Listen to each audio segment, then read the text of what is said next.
Hola, ¿qué tal? Mi nombre es Kevin Rodríguez. Voy a ser su facilitador para el desarrollo de la clase de análisis socioeconómico de Nicaragua y asimismo pues soy coordinador de investigación de la UNICA. El día de hoy les subo este video para mostrarles algunos conceptos bien básicos sobre la clase y al final del video les voy a comentar un poco sobre la asignación que tendríamos. Como ustedes saben, la metodología es un poco diferente. Tenemos el mes de noviembre para realizar la tarea y cumplir con los requisitos de la clase. Entonces, en la presentación de hoy, pues les voy a hablar, como les digo, algunas generalidades.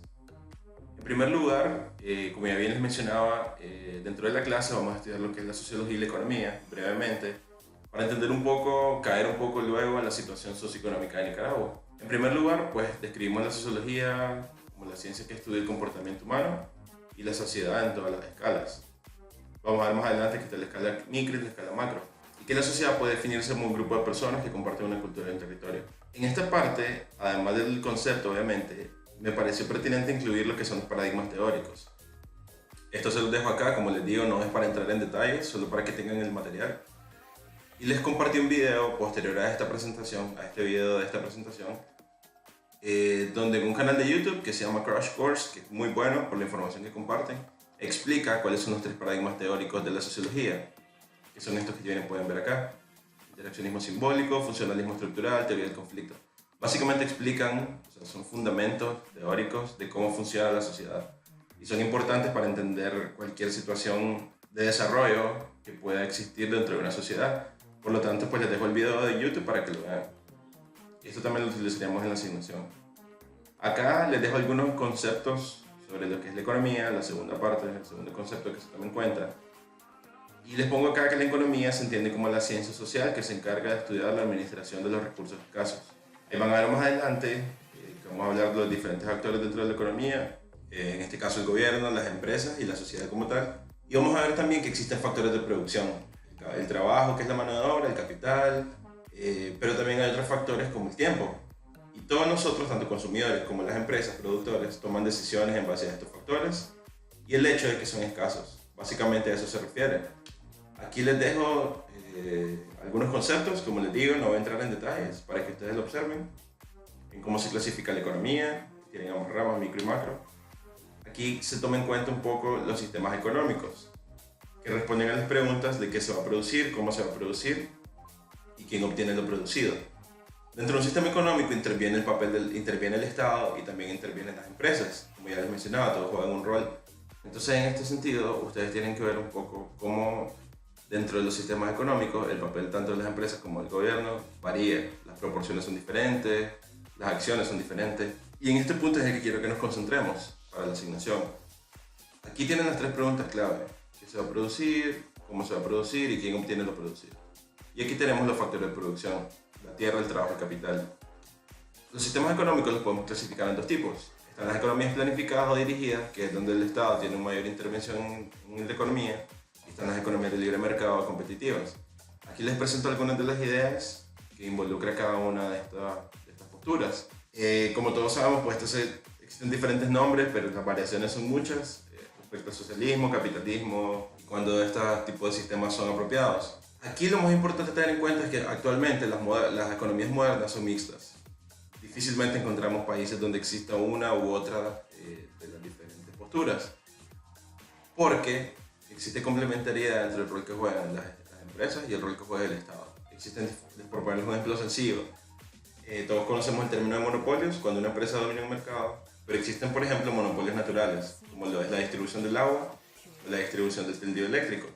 No existe una forma en la que una empresa privada se vea incentivada a proveer servicio de agua. ¿Por qué? Porque requiere mucha inversión inicial: romper calles, meter tuberías, si se quiere modernizar este sistema, mejorarlo, etc. El costo es muy elevado. Entonces este tipo de servicios, aparte de esos son básicos, le corresponden al Estado. Esto es solo un ejemplo de muchísimos en los que el rol del Estado y el rol de las empresas está bien definido, por lo tanto son complementarios. Las economías en el mundo son mixtas, a excepción de un par de países a nivel mundial. Dicho esto, lo que quiero que ustedes elaboren en el ensayo, que sería la primera opción que ustedes tienen de entrega, es que escriban cuál sería la estrategia de desarrollo para Nicaragua, tomando en cuenta las posturas o el tipo de sistema económico. Hay que tener en cuenta algo: que la intervención del gobierno sea elevada no necesariamente significa que se cae en un socialismo. El ejemplo más claro de esto son los países nórdicos. Países como Dinamarca, la tasa de impuestos es súper elevada, casi que el 50% de los salarios de las personas, pero el gobierno se encarga de proveer todos los servicios básicos y de una calidad excepcional. Entonces a lo que me refiero es que no es una receta única, no es tanto que sea mejor la economía planificada, la economía libre mercado, sino que puede haber un rol en cómo estas dos se pueden complementar y tener una mayor efectividad. Yo les ponía el ejemplo de los países nórdicos, donde la influencia del Estado es muy elevada y a pesar de esto funciona el mismo gobierno como una empresa privada, entonces eso beneficia directamente a la sociedad. Entonces este punto sí me interesa mucho que lo tomen en cuenta y pues que lean aquí un poco algunas de las principales ideas de estas dos posturas. Ya saben que pueden darle pausa al video en cualquier momento si quieren leer algo. Esto que tenemos acá es una representación gráfica de lo que estábamos hablando previamente. Si podemos observar aquí juegan un rol las empresas, también las familias, las instituciones financieras, los bancos que son los intermediarios y reguladores. Básicamente estos actores conviven en lo que es el mercado de recursos. Las familias proveen de recursos a las empresas, principalmente la mano de obra, que es el recurso de trabajo de lo que estamos hablando. Y las empresas se encargan de transmitir los productos a las familias a partir del mercado de productos. Obviamente el gobierno también consume productos, el gobierno también emplea mano de obra.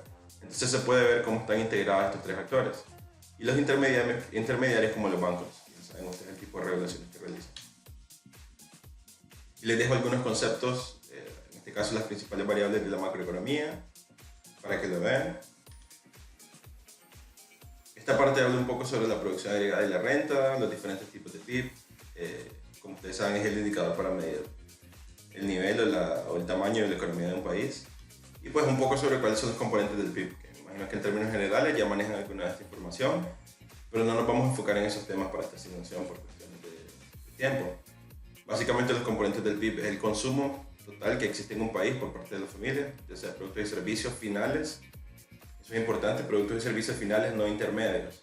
Por ponerles un ejemplo, no se contabiliza la empresa que produce acero, sino la empresa que produce carros, que a su vez le compra el acero a la empresa anterior. Este es un concepto importante a tener en cuenta al evaluar este tipo de componentes para el cálculo del PIB. Entonces, consumo de productos y servicios finales, esta es la inversión, tanto extranjera como nacional, este es el gasto del gobierno y el último componente son las exportaciones netas, que es básicamente la diferencia entre lo que exportamos y lo que importamos. Como ustedes saben, esta relación o balanza de pago se conoce también, es negativa para Nicaragua. ¿Por qué? Porque nuestros productos exportados son de poco valor agregado y los productos importados son principalmente con mayor valor agregado, tecnologías, celulares, etcétera, etcétera. Entonces la relación es negativa, pero todos estos juntos conforman los componentes del PIB. Y como ya les mencionaba, hay factores endógenos y factores exógenos, que básicamente son sobre aquellos en los que podemos incidir, y los que son exógenos son aquellos en los que no podemos incidir directamente. Bueno, eso sería todo en esta parte. Como les mencionaba, solo es para que tomen en cuenta el tema de los sistemas económicos a la hora de realizar el ensayo. Y acá les presento una estructura bien simple de cómo se elabora un ensayo. En primer lugar, pues tienen la introducción, que sería en el primer párrafo. Finalizando la introducción, se los pongo aquí señalado, se establece una tesis. Ya vamos a decir algunos ejemplos sobre tesis. Luego se presentan los argumentos, que es el cuerpo del ensayo, y se presentan unas conclusiones finales. Para definir una tesis es importante que tomen en cuenta la postura que van a tener. Existen tesis argumentativas.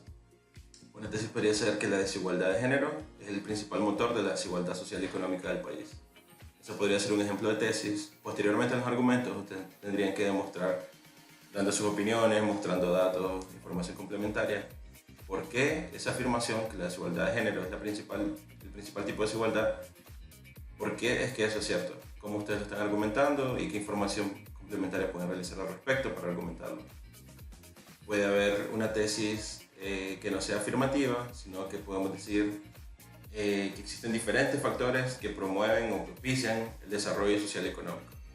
Si se fijan en una afirmación más genérica, en los argumentos ustedes tendrían que definir posturas, dar opiniones, etc. de por qué eso es cierto. Podrían dar los tipos de desigualdades que existen, las causas del poco desarrollo o el lento desarrollo económico del país, etc. Básicamente los argumentos responden a la tesis que ustedes definen y al final en la conclusión es hacer un comentario breve concretizando todo lo abordado en el cuerpo del ensayo y obviamente teniendo como referencia su tesis establecida. Entonces la asignación en esta parte sería que usted realizó un ensayo, ya les di un par de ejemplos, siempre que tomen en cuenta 3 puntos: los sistemas económicos que estuvimos hablando, básicamente cómo convive el Estado, las empresas y la sociedad. Segundo punto a tomar en cuenta sería el tema de la desigualdad, que es lo que se aborda en el video de Netflix. Y también un poco el tema que se estudió en videos sobre los paradigmas de la sociología.